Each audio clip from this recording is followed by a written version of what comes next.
So ayun mga guys, wala tayong rocket ngayon. So nandito tayo ngayon sa vulcanizing shop. Ayan, pakita ko lang.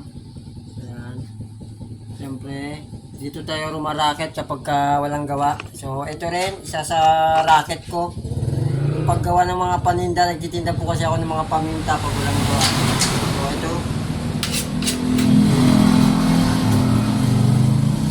Ito pong ginagawa ko ngayon, ito po yung nabibili nyo sa mga tindahan na insenso kamanyan. Ayan. Ito po yan. Insenso kamanyan. Ayan po. Ano po, ano lang natin. Pakita ko. Ayan. Ayan. Inahati-hati po yan para tapos iriripak.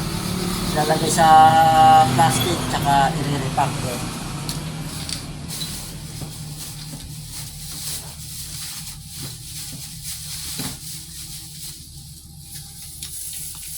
So, ito naman po yung kapartner niya. Yung nakikita nyo na yellow sa pag bumibili kayo sa tindahan. Ayan po yan. Oh. Ito yung insenso at siya naman yung kamanyan. Ayan naman yung kamanyan. Ito. Kamanyan, insenso.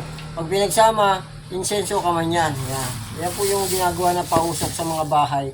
Kaugalian natin mga Tagalog. Kasi sa ibang probinsya hindi ito ginagamit. So, dito sa atin sa Maynila, ang sabi nila dito, yung pantaboy daw ng masasamang espiritu sa bahay. Yan. Yun ang paniniwala natin. Ewan ko lang sa iba. Pero sa atin, yun talaga. Kahit ako, gumagamit talaga ako nito. Ay, sa inyo ginagamit nito?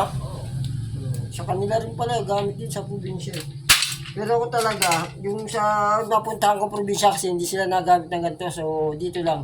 Insenso kamanyan, yan. Ito po yung ginagamit natin.